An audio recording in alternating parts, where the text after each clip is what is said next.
ทุกท่านเข้าสู่รายการมรดกธรรมกำเมืองต่างสถานีวิทยุกระจายเสียงพระพุทธศาสนาแห่งชาติและสังคมรื่นเพื่อการศึกษาพระพุทธศาสนาและวัฒนธรรมส่งสัญญาณกระจายเสียงจากสถานีวิทยุวัดฝ่ายหินตำบลสุเทพอำเภอเมืองเชียงใหม่จังหวัดเชียงใหม่สถานีวิทยุวัดหนองกายตำบลสันปะยางอำเภอแม่แตงจังหวัดเชียงใหม่สถานีวิทยุ CM77 วิทยุอินเทอร์เน็ตล้านนาสถานีวิทยุพระพุทธศาสนาจังหวัดเชียงรายและสถานีวิทยุคลื่นพระพุทธศาสนาและจริยธรรมในความอุปถัมภ์ของมูลนิธิพระบรมธาตุเจ้าดอยสุเทพในระบบ FM 96.0 เมกะเฮิรตซ์พร้อมกันนี้ก็ขอเจริญพรสาธุชนที่ติดตามรับฟังต่างเสียงตามสายต่างหอกกระจายข่าว ของวัดวาอารามของหมู่บ้านต่างๆที่ต่างสมภารเจ้าวัดต่างเจ้าอาวาสต่างปอกแก่ก็ดีปอกแฝนก็ตามได้เปิดเสียงตามสายหอกกระจายข่าวคือญาติโยมทั้งหลายได้สดับรับฟังเสียงธรรมะกันอยู่ในเวลานี้พร้อมกันนี้ยกมือ10 นิ้วกราบถวายการต้อนรับและเจริญพรต้อนรับครูบาอาจารย์ท่านเจ้าพระสงฆ์องค์เนนและสาธุชนญาติโยมที่ได้ติดตามรับฟังรับชมทั้งภาพและเสียงต่างสถานีมรดกธรรมวัดวังสิงห์คำต่างไลฟ์สด Facebook ไลฟ์ตลอดจนต่างทีวีวัดฝ่ายหินต่าง104ธรรมะคลายเครียด และก็ต่างหน้าจอ Facebook ไลฟ์ต่างของญาติธรรมญาติโยมทุกท่านเนอะที่ได้เข้ามาติดตามคือกำลังใจคอมเมนต์ติชมรายการต่างหน้าจอ Facebook ไลฟ์ของทุกท่านในเวลานี้รายการนี้ดำเนินโดยกล่าวกับผมอาตมภาพตุลุงในวังพระครูวิสิทธิ์ศิลาภรณ์เจ้าคณะตำบลประเดชเจ้าอาวาสวัดวังสิงห์คำตำบลประเดชอำเภอเมืองเชียงใหม่จังหวัดเชียงใหม่เป็นผู้ดำเนินรายการวันนี้อากาศเริ่มเย็นขึ้นมาหน่อยนึงแต่ก็ยัง ไม่ถึงกับหนาวเหน็บพอหมอกม่วนหมอกอดน้ำดอกหมอกเนี่ยการตอบแตบหมอกม่วนเนาะวันนี้ก็ขอคือเป็นวันแห่งความสุขของทุกท่านสุขกายสุขใจปฏิบัติกิจภารกิจหน้าที่ใดๆก็ขอคือสำเร็จผลสมมโนในไฟห้างเหมือนกันทุกท่านหากแม้นจะเดินทางขึ้นเหนือล่องใต้ไล่ล่องต่องเตียวไปที่ใดก็ขอให้แคล้วคลาดปลอดภัยจากสภาพอันตรายอุบัติเหตุภัยต่างๆจะได้มากำกายระวีเนอขอคุณพระพุทธคุณพระธรรมคุณพระสงฆ์ปกห่มทุกท่านตัววันนี้ก็มาฟังกันต่อในเรื่องของนางมโนราปิ่นแก้วลำดามาถึงผูกที่15ตอนที่2ก็เหลือแถมประมาณทำเรื่องนี้มีตึงมดกันอยู่ประมาณ17ตอน17ผูกเนอะวันนี้ขึ้นมาสู่ผูกที่15เรื่องราวของมโนราปิ่นแก้วในตอนก่อนนั้นเรื่องราวของมโนราปิ่นแก้วมาในตอนก่อนนั้นสุทนะได้เดินตาลำดามาถึงสุทนะกุมาร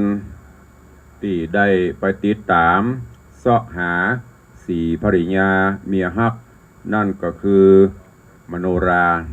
ที่ได้ลาได้ปิก บ้านไปจองไปเขาไกรลาดในระหว่างต่างก็ได้ผจญกับขวากหนามต่างๆนานา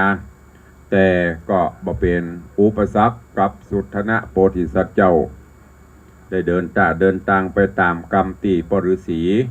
ได้ชี้แนะชี้นำจนด้านแรกไปพบไปปะใส่ยักษ์ก็ใจธนูยิงยักษ์ล้มต้าวตายลง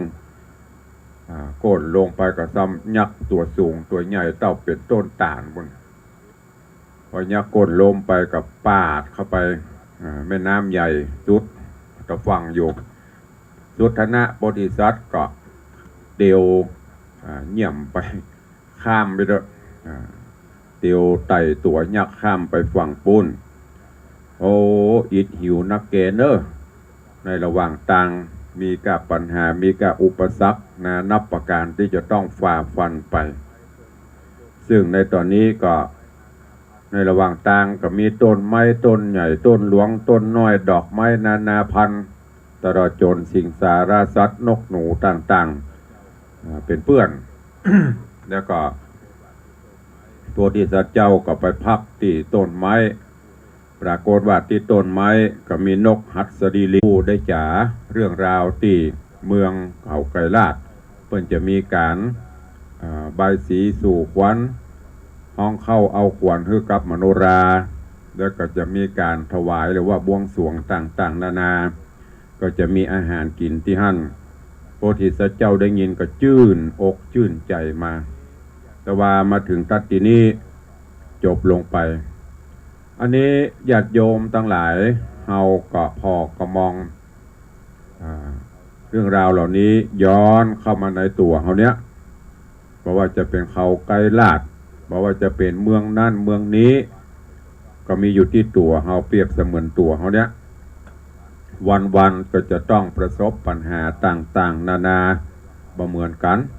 บางคนก็นักบางคนก็เบาสุดแล้วแต่ว่าเฮาจะใจวิจารณญาณใจสติใจปัญญาที่พระวดาบสรีกันใจธนูใจมันนี้ก็คือปัญญาพินิจพิเคราะห์พิจารณาแก้ปัญหาต่างๆที่มันเกิดขึ้นฝ่าฟันปัญหาเหล่านั้นไปโดยปัญญาศีลสมาธิปัญญาเนี่ยคือไตรสิกขาในหลักพระพุทธศาสนาเฮานำไปแก้ไขปัญหาชีวิตได้วันนี้ก็เชิญทุกท่านฟังกันต่อเรื่องราวของมโนราปิ่นแก้วแล้วท้ายรายการก็ก่อยมามาจ๋าสนทนาแจ้งผลการรับฟังก็ดีส่วนญาติโยมที่ติดตามทางหน้าจอ Facebook ไลฟ์มีอันใดที่จะชี้แนะชี้นำจะติจะชมสามารถคอมเมนต์เข้าไปได้แล้วตัวลุงก็จะไปตัวอ่านแล้วก็จะตอบคอมเมนต์ไปวันนี้ก็เชิญทุกท่านตั้งอกตั้งใจฟังพระธรรมเทศนาเรื่องนางมโนราปิ่นแก้วผูกที่15ตอนที่2ณโอกาสบัดนี้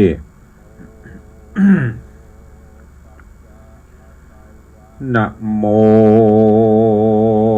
ตัสสะภะคะวะโตอะระหะโตสัมมาสัมพุทธัสสะ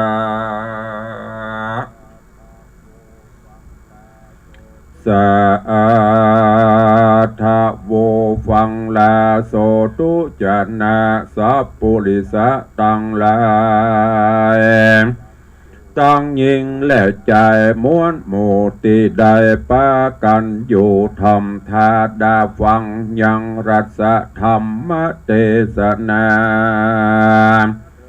นางมโนราปิ่นแก้วลำดับแล้วมาถึงยังผูก15ตอน2เด้อเจ้าขอเชิญศรัทธาทั้งหลายหนุ่มเฒ่าจงตั้งจิตใจเล่าทำทาดาฟังและนาตังสุตวามหาสัตโต อันว่ามหาสัจเจ้าหนอมุนีพงนั่งอยู่ดีที่ง่าไม้ได้ยินนกใหญ่จากกันกึดหันตันสอดหูว่าหากเฮาไปอยู่ลีซ่อนในต้องบ่อนสกุณานกจักป่าเฮานี้ไปสู่ตีเวียงใจไปหาใส่ใจยอดซอยงามชื่นจ้อยมโนรามหนอพุทธากึดแล้วใจผ่องแผ้วเจยบานก็ก้อยการเยาะย่องเข้าวางจ้องเก้าปีกลบเบ้นฝีกไปสู่ในที่อยู่ต้องมันก็กำพานไว้มันนั่งอยู่หันบัดเดียวก็มีหันและนาปุนาติว่าเสกันรอดบรรลุนรุ่งเจ้านกป่าเศร้าหัสดี ก็บินหนีบ่จาล่วงข้ามป่าปงวายบินพันภายจะใจข้ามป่าไม้ดงตันงาข้ามดอยจันปากว่าอ่างข้ามตาต่างนาตีนกหัสดีต่างกู้เต่าบินอยู่ไปบนไปด้วยโหนอากาศหมายสู่ไปสู่ไกลากิเลสส่วนหนอมุนีกลิ่นกูอันนั่งอยู่แห่งห้องที่ปืนต้องสกุลแนบ่เววาไว้วันเต้ากำไว้มันสันดีนกดงรีนั้นใส่บินจะใจบ่จอดต่อเต่ารอดแดนเมืองแห่งเต้าบุญเรืองยศอาจปอดนางนาดมโนราสกุณาตังกู้ก็เหินลงสู่บ่จาที่หิมต้าวังทานนอโปธิญาณเจียงเจ้ากันนกป่าเศร้ายังจอดก็รีบรอดเร็วไวรีบหนีไปบ่จะเข้าซ่อนป่าคุ้มหนาก็มีหันและนาตีนี้จักวันนาจะเล่าถึงเต้าเจ้าอุตุมพระราชาการหูว่านางมโนรามาฮอดระเบียงแก้วยอดปุรีก็ไขวาตีบอกเราฮืออำมาตย์เก้าต่างๆหาสลาบมาไว้วาดแปลงภาษาหอควางเพื่อฮือนางอ่อนน้อยได้อยู่ภาษาซอยพังกาดังไข่มาล่วงแล้วกันผาสัตว์แก้วบัวระมวลกาละกวนมาไข่เต้ายดใหญ่ห่อใจก็จะขายโอกาสเรียกอำมาต่างตนต่างรีปนมวลหมู่มาพร้อมอยู่โรงกันพร้อมกันดีแล้วเต้าตนแก้วผาปรางก็ไข่ขี้แย่บอกเราฮือหูเก้าความในว่าต่อนี้ไปนาบ่เนอเอิญจะ7 วันจักมีงานกันอันใหญ่จงบอกไพรไตประจาเหตุว่านางมโนราอ่อนน้อยพรานใจถอยไพรสนป่าไปเมืองคนโลกลาเมื่อเอิญใจจะนำนาบาเนตนาลูกแก้วมาลอดแล้วปุรีประเวณีแต่ไทยได้สืบไว้จะใครว่าการพูดใดไปสู่ในที่อยู่เมืองคนใดปิกหนมารอดเวียงแก้วยอดธานีต้องคัดสีอาบน้ำจำละพรำตัวโตนตัว ตั้งแต่หัวพับไข้นุ่งผ้าใหม่ขาวใสอันว่าสายใจนอดลาเป็นลูกเต่าธิดาจากอุสาพิเศษอติเรกทุนควันฮืออยู่หอจันหลังใหม่เต่ายดใหญ่หอใจยังจะไขโอกาสฮืออมมาต่างตารีบดังดาตกแต่งพับจุแห่งธานีฮือนารีสาวน้อยงามจื่นจ้อยโสภา ไปตักน้ำมาอย่าจ้าที่หิมตาวังทานเปื้อฮือบัวบานลูกลาจำระกว่ากาญาก็มีแหละนา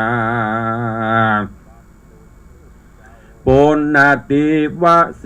กันรอดวันดุลรุ่งเจ้าอำมาตย์เก่าเตรียมใจ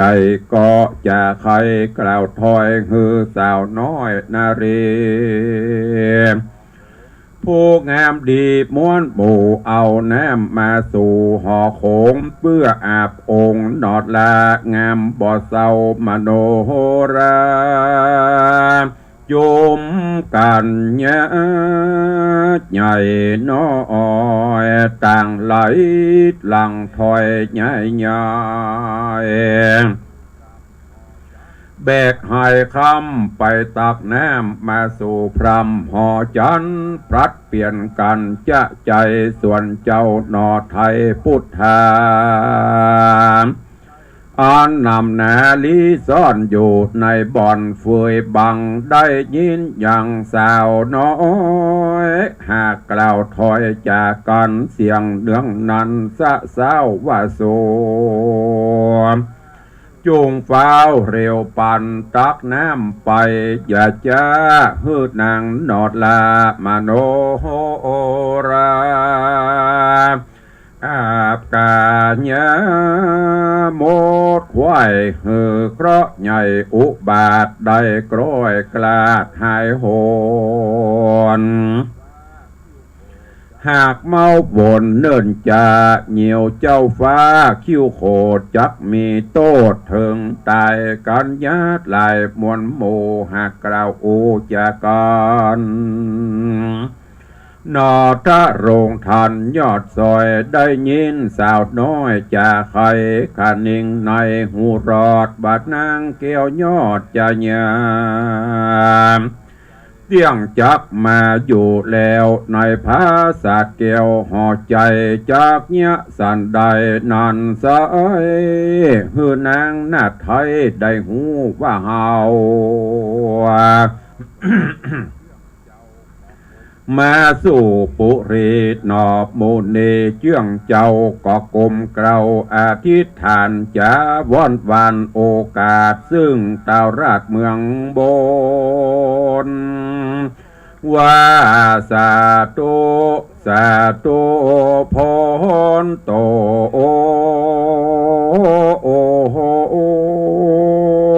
เทวสังขโยฟังนอดูราเทพเต้าอันอยู่ดันดาวโลกาเทวดามวลหมู่อินตาอยู่คงสวรรค์ จุงปากันฟังถอยอันค้ามอนหน่อยจะไข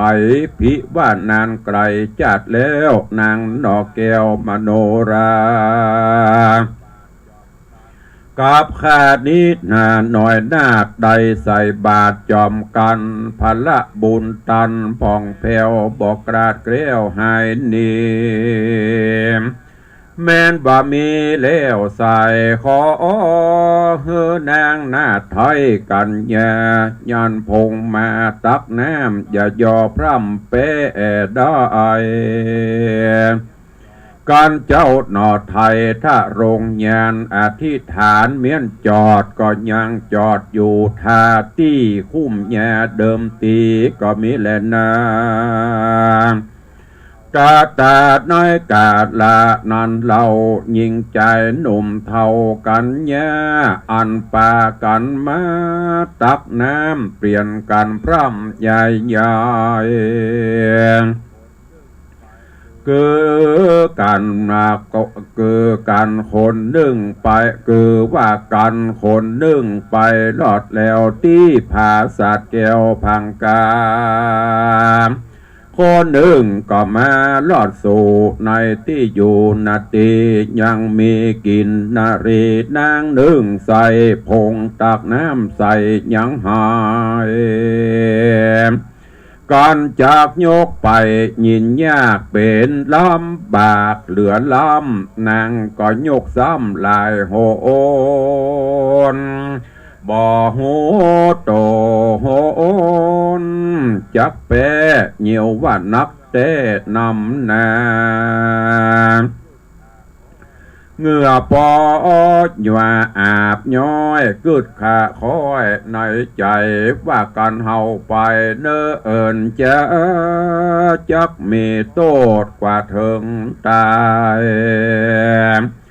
นางก็ผ่านภายไปไขว้พอเหนือใจไปมาก็หันนอพุทธาหนุ่มเนาอยู่ที่ปืนเก้ายมหินก็มีใจเย็นจื่นสุรีไปสู่บาดเดียวแล้วจะเลี้ยวกล่าวถอยมีปอดหน่อยลายประการบัดดูราเจ้ากุมารเฮ้ยนอเนาข้าขอเปิ้งเจ้าบุญแน่ได้เมตตาช่วยกำย่อให้น้ำพร่ำใส่บาหือผู้ข้าเรียวไว้แดดเตอะนาเมื่อนานมหาสัตว์เจ้าบุญนะเส้งทำกันแย่อ่อนน้อยวัดดูรานางยอดซอยยิงลามลักษณะงามใจจะจักเอาน้ำกว่าไปที่ไหน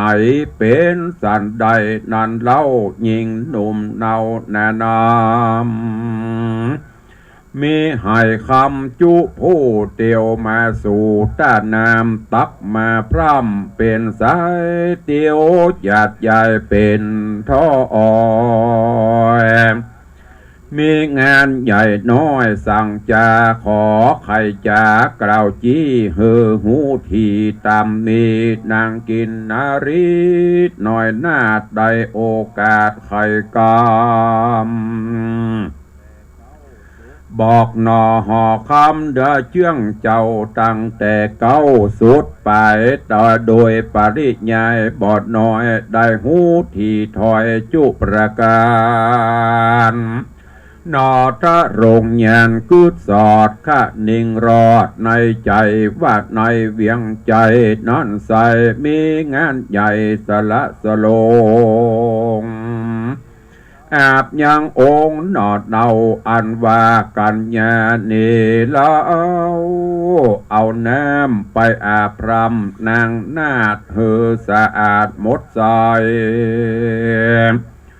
กวนเร็วไว้อย่าจะเอาแหวนก้ากวนเมืองวิตุลเหลืองวิเศษงามแจงเจตเหลือใจใส่ให้คำไปนี่เล่ากันเขาเจ้าแอบโองแหวนจักไหลลงตามน้ำโต๊กใส่พรำตนนางหนอหอขวางกึดแล้วใจพองแผ่วเจยบานก็จะวันตันต่อว่าโดโอรานางน้อยหนอกินนารีเฮายินดีโจโอยก็ยกให้น้ำนันเล่าปันเฮือเจ้าเอาไปก่อนจะไขเมียนขาดก็เอาแหวนอาจกวนเมืองวันนะเรื่องผ่องแผ้วเอาใส่ในให้แก้วแล้วเรียวไว้บอดจ้ายกใส่บาไว้วาดนางน้อยนาดกินนารี จากนาทีไปสู่ในที่อยู่ห่อใจก็มิงหันและนาตามาทังปะกาเซนโตสัทธาอาหาสัทธาอันว่าสัพปัญโยพระพุทธเจ้าตนเป็นเกาติโลกาจารย์ไขนิตันไปแจงพระจริงแสงเตสนาว่าภิกขเวดุราภิกขุตั้งหลายตนเป็นสายอริยเจ้าตุขาอัมเจ้าปั๊มเป่งภาวนาอันวัดนางกัญญานอนเล่ากันว่าเจ้านอดเดาถ้าโรงงานช่วยยกให้คำใส่บาก็รีบไปนาไปสู่ในที่อยู่หอใจเหตุนางไปลุ่นลากว่านางหนุ่มเนาตั้งหลายก็รีบพันภายย้ายบาทคืนพระศาสตร์หอกวางเอาน้ำอาบนางนอนเอางามบ่เศร้ามโนราญะทาและมีเมื่อใดดังอันตะตาในกาละยามนั้นแหวนก้าใหญ่กวนเมืองวันนาเรื่องวะวาดแห่งเจ้าน้อยนาคโรงธรรมอันอยู่ในให้คำเลิศลำก็ไหลตามน้ำลงไปแล้วลงไวสูบสอดยังนิ้วก้อยนางน้อยยอดมโนราก็มีเล็ดนาตัดสมิงขาเน ตัดสมิงขาเนน้อยขาดนานอนเหล่านางนอดเนามโนราก็มีฮอดทาสายสันหัวอกปันฝืนครอนดังนกโดดังนกดงดอนถูกฝนกันตั้งสติตนได้แล้วนางนอแก้วมโนราพิจารณาที่ซ้อนกึดสอดดันลายแสงว่าแหวนกาแปงกุลมากเหมือนดังนางฝากเอาไว้กับพระที่ไว้ป้อตาปัสสาเมื่อยามหนีมาเมื่อก่อนตีในบ่อนดงดำนางแย่งยำเล็งพอก็เรียกนางน้อยนอกันยามผู้ที่เอาน้ำมาสุดซอยกันนางอ่อนน้อยมารอดก็ป่าไปยังจอดห่อในอันบ่มีไผยังอยู่แล้วนางกินกูมโนราก็ถามกันยะนันเล่าว่าดูรานางนอดเนาน้อยอ่อนแยมเฮาไปสู่บ่อนนาทีเอาน้ำใส่ดีนอนใส่หายไว้นำมาสันได้จะเดินจะบตันหมู่กว่าตั้งหลายเดินนางใหม่ขี้คานเส้งเดือดานเอ็นยานจูงเหล่าคันกล่าวโอฮือเฮาหูตามมีแดดเตนา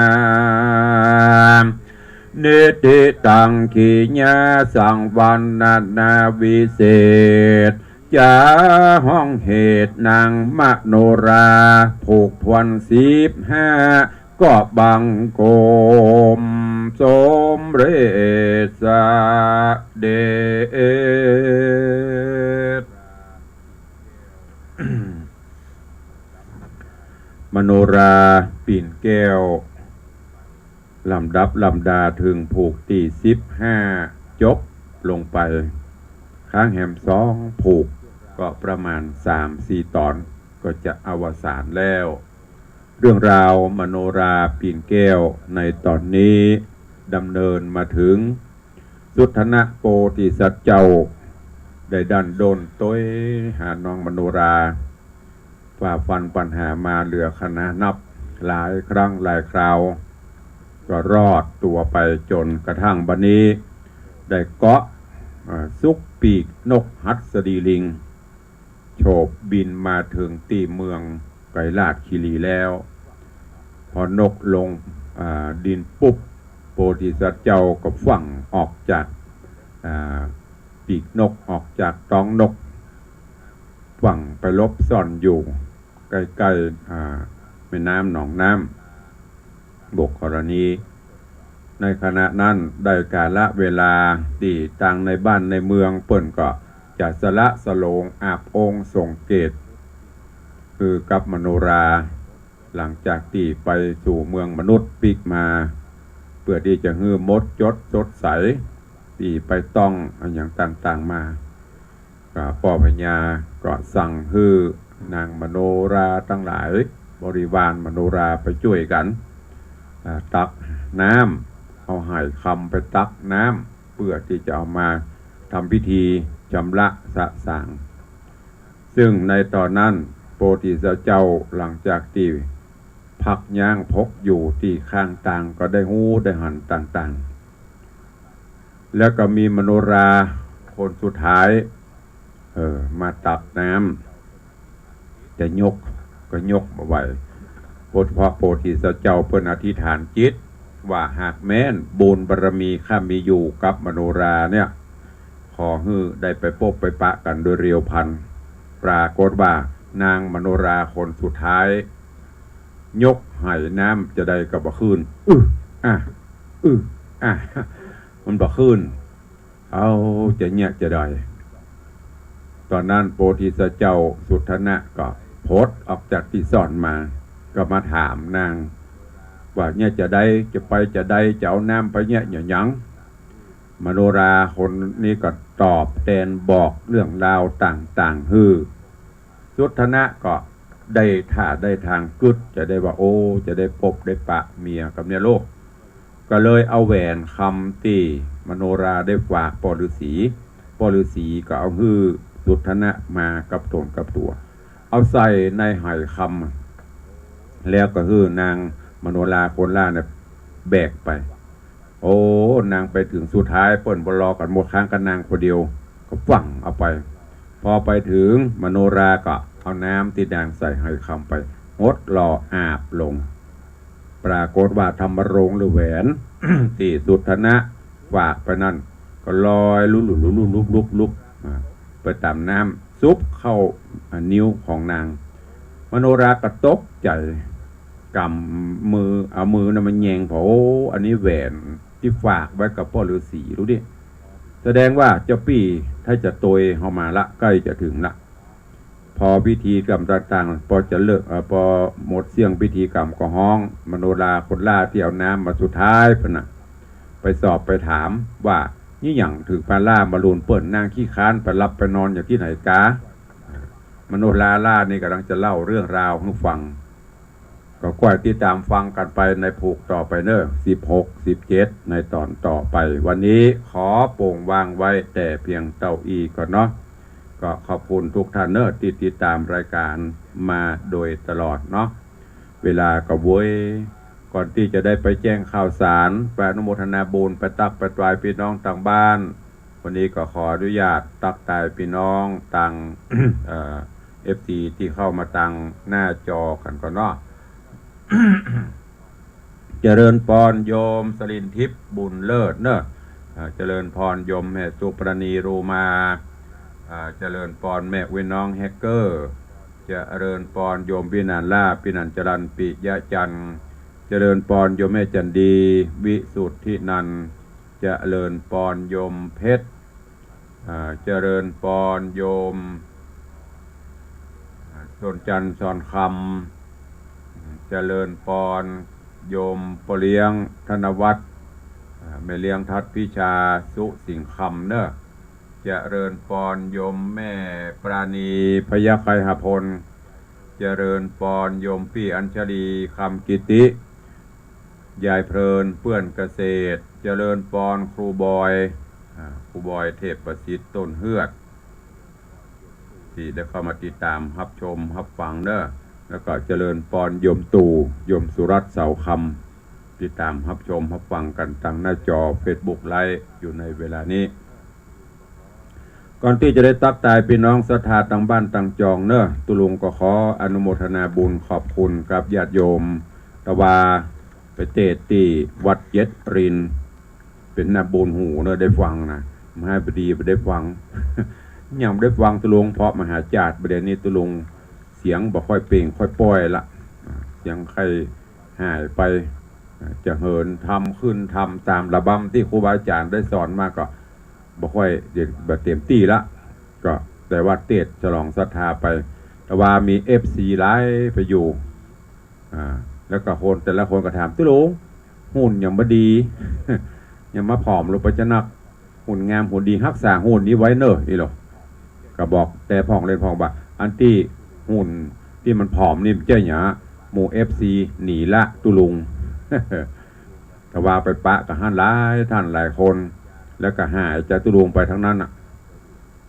ก็ว่าสัญญากันว่าเราจะเจอกันต่อในงานปล่อยหลวงตุลุงบอกว่าขอปล่อยหลวงคนได้มาจะตัดออกสัมปโนครัวหน่อย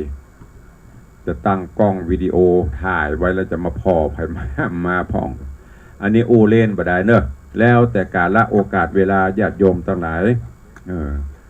ใกล้ที่ไหนไปทางใดก็สู้แล้วแต่บางเบ้นกับแวะเวียนมาหากันได้แต่ว่านี้ขอบคุณกับโยมที่ได้ฝากได้ให้ได้หอมมาเนอะ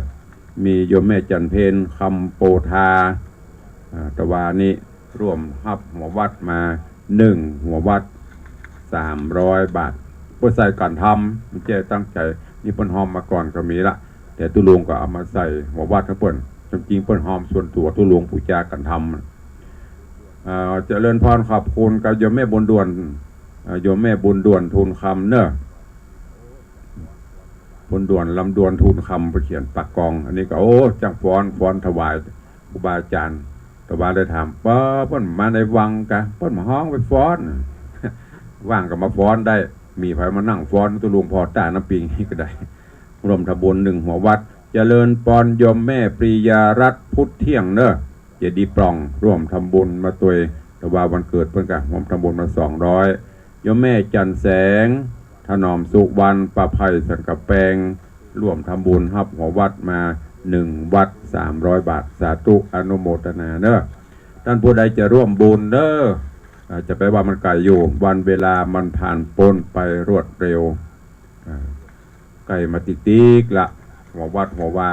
ใครจะร่วมโมทนาบุญหรือจะห้อมตามเจตนาก็ได้เนอะเอาอีเมลบะหมี่ตัวตังตัวลุงถึง300ก่อนอีเมลขอห้อมซาวได้ก่อนได้หมดเนอะก็ได้ตามเจตนาแต่ว่าถ้าร่วมทำบุญโมทนาบุญใครที่หอมแล้วยังได้เหรียญเด้อแล้วก็มาทวงเด้อแต่ว่าตุลุงก็ลืมเอาไปตัวมันนับใส่ย่ำก็ถ้าจะที่ร่วมทำบุญหัววัด1หัววัดก็จะได้รับเหรียญหลวงพ่อพระสิงห์คำด้านหน้าเป็นหลวงพ่อพระสิงห์คำจำลองที่เราได้สร้างกันไว้ด้านหลังก็จะเป็นรูปครูบาเจ้าศีลธรรมเนอะ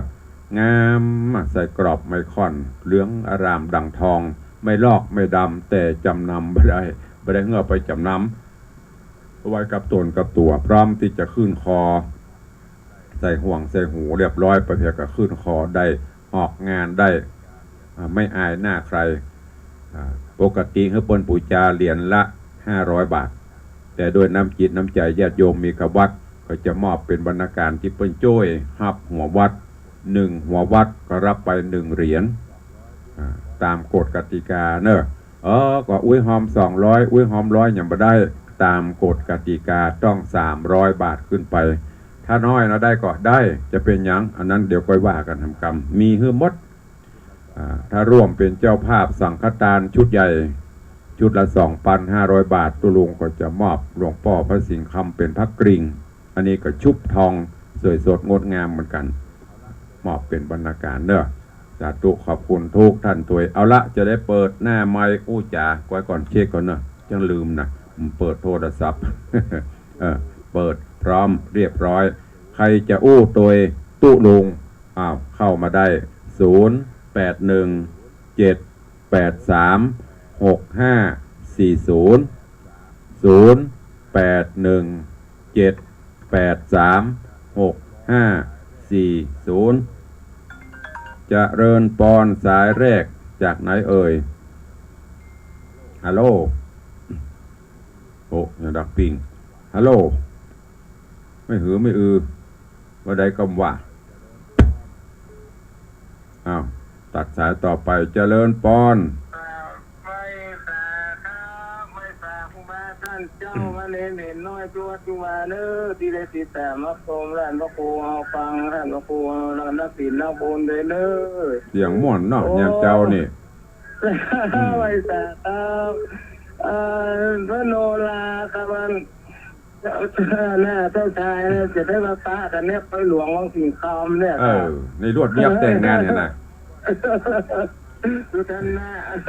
เปิ้นไปตักน้ำอันในอย่างก็เขาอยู่ตักน้ำปิงนี่เนาะคนหายเนาะแล้วมาไปต้นเนี่ยจ้าเขาทายปีเนี่ยมาช่วยกันเนี่ยเดี๋ยวจะฮื้ออันอย่างก็ทัดพิชากำน้ำต้นแล้วเอาแหวนใส่ให้เจ้าบงเนาะสาธุคนชมตัวไทยตีชงหุ้นดีไปฮักแต่หุ้นไว้ไปหลวงเนี่ยค่ะกันเนี่ยว่าจะไปนั่งมาหลายสาธุเนอะอนุโมทนาบุญ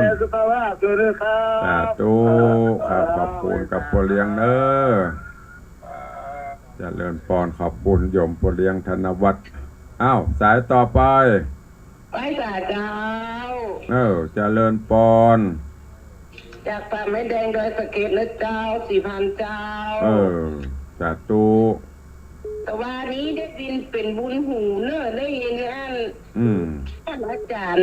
เตะที่ว่า7ลินก็รู้สึกว่าจะเป็นโคกสุดท้ายพอดีก็หาแต่ว่าเนี่ยสุดท้ายของเมื่อวานแต่เป็นโคกที่6ของการเตะวันนี้มีต่ออยู่แล้วหอมกันทำหรือยังข้าหาทำข้าหัวม่วนแล้วก็มึงกันทำถ้าได้กันทำนี่ซ้ำม่วนตะวากันเนอะอยู่เจ้ายอดกระปุกไว้เข้าใจยอดแล้วเอามาปล่อยหลวงนี่เนอะปล่อยหลวงนี่เอามาลงหมดเลยมีเท่าไหร่เอามาหมดเลยแบ่งต้นมาเนอะสาธุอนุโมทนาสาธุเจริญปอนสายต่อไปไว้สาครับท่านพระครูจะไม่อ่อนครับผมแม่ออนจะมาก็ปล่อยหลวงนี่แม่ไปแน่นอนครับผมอีกะนั่นแน่นอนยืนยันตัวตนอีอย่างแฝงหน่อยตัวตนครับผมไปแน่นอนครับแล้วต้นห้ามต่ำหมื่นเนอะครับผมแบ่งจวนกันมาแห่ชิงม่องมาเนอะถ้าทาจากแม่ออน FC จากแม่ออนตั้งต้นบ้านโยมมันก็ได้หรอเดี๋ยวส่งชื่อมาตุลุงจะประกาศใครจะห้อมไปห้อมบ้านโยมเนอะอีกแล้วเขาก็ยกไปเนาะยกมาเนี่ยสายบุญจากแม่ออนจ้ะกระแวดเที่ยวเพิ่นค่อยมาเพิ่นมาแล้วเพิ่นจะไปห้อมเนอะเขาก็แบ่งจวนกันเก็บนะเพิ่นของอเมริกันแชร์ก็ลดคนซาว30-50ก้าพอจะมาอย่างโยมตู่เนี่ยพอต้องโยมตู่พอปนแอวตัวใครจะไปหั่นเนี่ยม่วนนะต้องใจระบบนี้เนอะสาธุอนุโมทนาโยมจากแม่ออนอันเนี้ยญาติโยมตอนหลายวิธีการที่จะมานะมันง่ายบัดถ้าไปท่าลูกบัดถ้าไปท่าหลานบัดถ้าไปท่าเหลนนะไม่ได้มากับท่าลูกหลานเหลนนี่นะหอมกันปล่อยหลวงวังสิงคำเฮาจะไปกันเนาะเก็บกันคน50 บาทกาใกล้ว่าก็จะจ้างรถตู้กับแปลงหน่อยนั่งสบายหน่อยถ้ารถแดงก็ถูกลงมาหน่อยหานกันแม่มันต้องได้ห่วงที่จอดรถจอดล่างลงปบติวเขาวัดเฮเข้ามารถมันจะไปจอดในกับเรื่องของเปิ้ลถึงเวลาเปิ้ลกับมาฮับกับปีกบ้านหรือจะไปแอวฮั่นได้ลำลายตี้อยู่นะอันนี้แนะนำเพื่อนเนอะมันท่าลานว่างนะโอ้จัดแน่บ่ได้จะได้มามาดุ่มว่างเจริญปอนบ้านนอกกับที่ออกนี่เลยหารถ2 แถวไปได้ที่ไหนเอาก็หารถพ่วงกะจ้างรถพ่วงมาไม่ได้นะตัวลุงนะไม่ได้นะแม่วรีอ่ะหอมแล้วก็หอมแถมก็ได้รู้ ก็นึกว่าวันนั้นต้องลงไปอยู่วัดไม่ใช่ฮะที่ไหนวันไหนไปอยู่วันนี้ต้องลงบอกไปงานศพก็แล้วนี่ใหญ่เขาว่าก็นึกว่าต้องลงไปได้โจทย์ทำโมโจทย์แล้วเหรอกับประกาศไป3-4 รอบแล้วหรอได้ยินกะขอบคุณเจ้าได้ยินกับประกาศอ่ะไม่ได้ยินบ่ฟังเนาะถ้าจะไม่ได้ฟังดีเหรอดีแล้วเหรอนั่นแล้วก็ทวงดีๆเปิ้นประกาศบ่ฟังเปิ้นอันแล้วก็ว่าเปิ้นบ่ประกาศเนี่ยไม่แซ่วายจดมาจนโก้นลายน่ะมาขอโทษนี่ขอโทษต้องเปลี่ยนแผ่นบ้านถ้าหอมแผ่นบ้านได้ประกาศฮื้อสาธุอนุโมทนาเนี่ยเวลาเปิ้นประกาศบ่ฟังแล้วก็อันหอมไปแล้วเนาะก็เนี่ยปลีกเกษมพันธ์1วัดประกาศเป็นมุกเกเตือละข้าเฮือประกาศแห่ก็หอมแหมได้ประกาศฮื้อเนอะพูดแต่พ้องเล่นพ้องเนี่ยคือตุ้ลุงในวังเนอะไม่มีพิษไม่มีภัยหยอกล้อกันไปจะบ่ได้เหงาใครจะอู้ตัวแหมเข้ามา0817836540เข้ามาได้ใครจะอู้ตัวถ้าใจเวลาเหลือแหม5 นาทีสุดท้ายแต่ว่าสัญญากันว่าจะหลายแต่ว่านี่อันเจริญปอนโยมแม่บ่ได้นมัสการมีคนก็อย่าฝากออมเดียวโยมแม่อย่าใบซองมาแล้วขายมีจะเอาน้องนัดโอนไปพร้อมกันใครนะอ่านจำชื่อไปได้ละเดี๋ยวแล้วซองมาก่อนลืมชื่อบดก็โทรมาก็ได้เด้อได้เลยสาธุนะโอนให้เด้อได้จ้างอันแก้ไปละ300จ้างน้องนัดซ้ำเสียงนักเป็นจ้างจ้างลูกหลานเสียงนักแต่แก็บนะน่ะเก็บกันมาแต่ว่าพอที่วัดเจริญพอนั่งรถตู้เข้ามาเป็นหมู่อันนั้นสบายนะอเมริกันแชร์สาธุนะแม่เนอะจะเลินปอนขอบคุณโยมแม่จันดีวิสุทธินันท์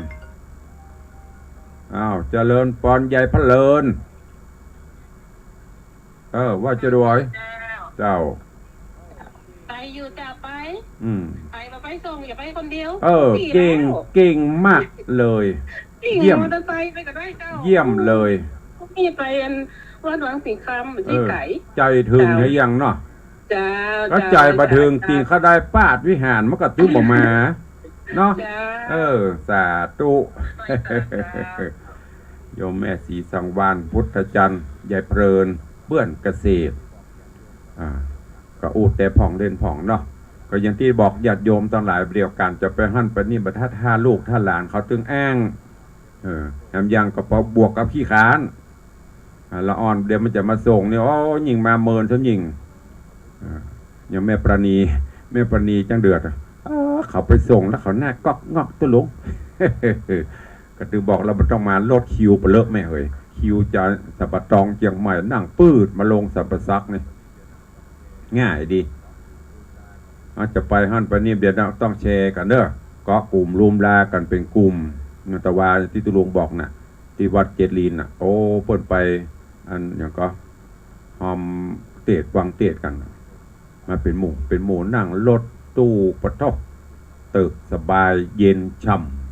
ำก็เสียงนักหน่อยหอมกันนักหน่อยเพราะบางพ่องก็ห่านกันไปกินไปตานไปเนอะก็แหมงานเนื่องจะไปลืมเนอะวันที่17 ธันวาที่จะถึงนี่ที่กวงพญามังรายงานทำบุญสถานีวิทยุแต่ว่าโยมถามตุลุงจะไปกับที่17ไม่ใช่17ก็เลยบอกว่าตุลุงบัดทับได้ไปละแต่คงจะไปก่อนเพราะติดศาสนกิจอันสำคัญคือจะไปทำบุญบ้านใหม่ของโยมพิมพ์ปุ้นแม่สายเชียงรายไปเดินทางวันที่16เพิ่นเจ้ารีสอร์ทไปฮือล่ะไปนอนผู้คืนที่17ทำบุญบ้านเสร็จก็แอวล่องมาพักผ่อนสมองแล้วจะลวดไปแอวสกายวอล์ก จะไปเตียวบนกระจกสันทับพ่อตนได้ประกันนั่งโดมยานอย่าไปแอวพอสักคำปวดที่วัดพระธาตุดอยเบาพุ่นนะไปเสียจากปุ้นก็ วันที่17ก็มางานพิธีฉันเพลเสียดก็ปีกแวะแอวไปนะเพราะนั้นงานไผ่ที่เตรียมจะไปหอมตุลุงที่กวงพญามังลายทำปากกันแต่ตุลุงเอาสตางค์หอมเนอะจะว่าตัวไม่ไปแต่ตังไปบ่เป็นหยังถ้าไปตึงสตางค์ไปตึงตัวเนี่ยจบ เอาแล้วเวลาหมดเวลาขอนำรายการจากไปก่อนเนาะปะกันใหม่วันต่อไปเนอะขอบพระคุณทุกสถานีที่ได้ถวายเวลาขอบคุณทุกท่านที่ได้ติดตามรับฟังและรับชมทั้งภาพและเสียงทั้งจากสถานีวิทยุและจากต่าง Facebook ไลฟ์สดวันนี้ขอบุญกูลแก้วเจ้าทั้ง3พวงโฮมทุกท่านได้อยู่ดีมีสุขเจริญไปด้วยอายุวันนะสุขะพละเหมือนกันทุกตนทุกองค์ทุกท่านทุกคนเนออายุวันโนสุขังปะ